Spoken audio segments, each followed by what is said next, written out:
heard the terms water bankruptcy, 1.5-degree limit, and carbon footprint. But we don't often think about how those things will completely change how humans eat.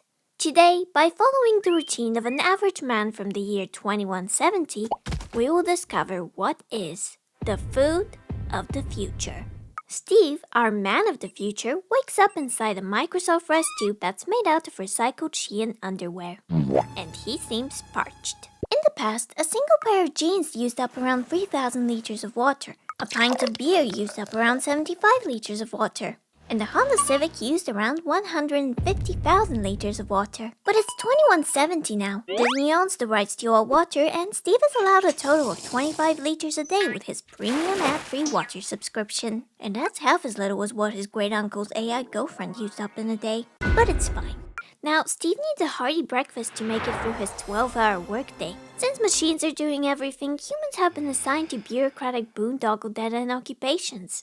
Steve's job is at a call center. Yes, call centers still exist, but it's just hundreds of people making calls all day so that phones do not become obsolete. He gets paid in trading cards and zins. Anyways, in 2026, the food pyramid looked like this. In 2170, a lot of these foods, much like the actual pyramids, do not exist. So what does Steve eat? To start off, Steve has a glass of what looks like orange juice, except it's not. The citrus greening disease, which by 2026 had infected nearly every orange tree in Florida, spread uncontrollably, and even now in 2170, there is no cure. Steve's beverage is just fluoride-enhanced water with added electrolytes and vitamin C derived from genetically modified corn. The orange color is a dye made from coal tar, an abundant byproduct of the coal gas industry, which is somehow still thriving. So it's not OJ, but FEWECDGMCJ.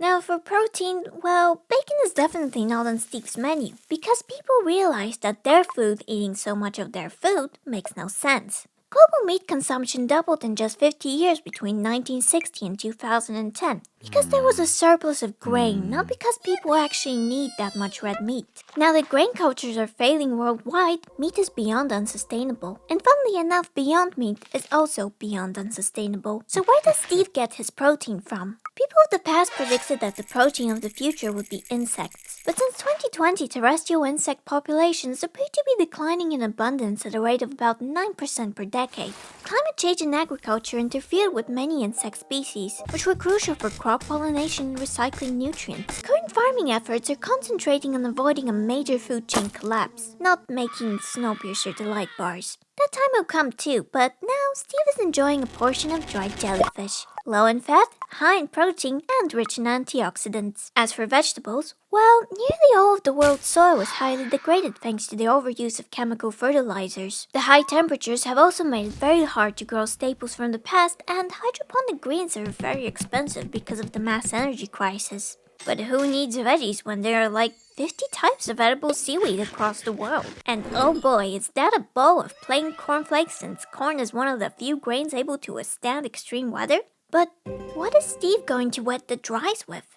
In 2070, the number of cows in dairy farms was reduced by 2/3 due to restrictions. But Coca-Cola, which was somehow able to trademark milk produced by all land mammals, and the US government, which is always ready to aid dairy farmers and big corporations, devised a plan. In an effort to increase milk production from cows, they injected pregnant cows with a cocktail of hormones, mainly bovine somatotropin and estrogen. Now in 2170, milk is no longer available for purchase from supermarkets. But thanks to years of drinking super milk by Coca-Cola, all men now regularly lactate. So Steve sometimes enjoys Steve milk by Coca-Cola, because milk is still trademarked by Coca-Cola. It's only a matter of time before scientists realize that all milk tasted bad from the start and the majority of the world's population is actually lactose intolerant. Steve isn't having coffee today, or ever, because coffee is extinct. Of course, Starbucks is still around, but they only sell big dumb cups. Steve usually just gets an ultra-strength Lexapro and Ether Monster protein energy from the vending machine at the office. Yes, Nestle somehow repopularized ether in 2110 by sponsoring researchers to write papers on the benefits of ether consumption among infants. Also, all vending machines now have tablet screens for tips, and tipping is now done by blood transfers. This will be elaborated on later. At lunch, Steve usually gets a fermented biomass burger from McDonald's. Love this product. What, you really thought there would be no McDonald's? Fusarium venenatum burgers are produced through a fermentation process. The fungus is grown in large tanks, fed glucose and other nutrients, and is ready to eat within hours. Most often combined with egg whites, mycoprotein uses roughly 90 to 95% less land and water than animal protein. This meat substitute was first developed in the 1960s. People in the 2000s knew it as corn, and by the 22nd century, it had already completely replaced all commercial meat products. At McDonald's, it is served on an amaranth bun and always has 2 pickles. Yes, the McDonald's pickles were never actually cucumber to begin with, and nobody knows what they are still. But another change to the menu is the fries. Potato yields dropped 30% in 2050 due to drought and rising temperatures. They are now a luxury item, while cassava, which thrives in high heat and can grow in poor soil, has replaced the McDonald's fry completely. Additionally, vegetable oils are no longer used because of the image I'm about to show you. Everything is instead fried in monosaturated algae oil and liposuction clinic waste, which when frozen is sold in McFlurries. The top most popular flavors being anchovy, cactus fruit paracetamol, coconut sugar, and lab-fermented cacao cells, since chocolate, like coffee, is extinct.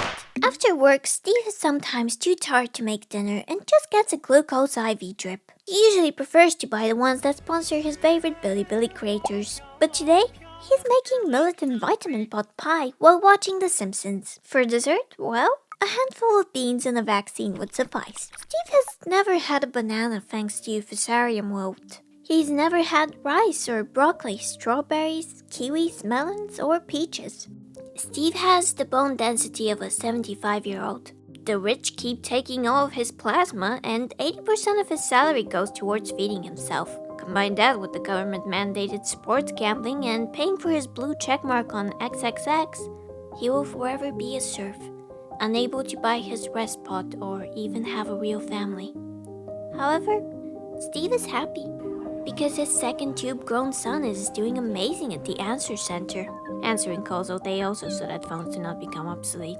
But most importantly, Steve took his first weekend off in 2 years.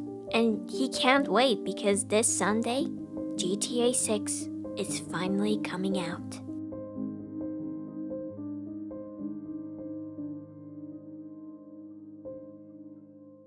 Now, these are some pretty grim predictions. I really recommend checking out some of the sources I've put in the description. But also, of course, check out Gamer Subs, which are absolutely the energy drink of the future and the show's only sponsor. 100 servings in a single package that also has boobs on it. This is not only helping the environment, it's helping me talk to women. Hi. They're sugar-free and taste great. Use code POOPY for 10% off. I get money if you do. Okay, bye.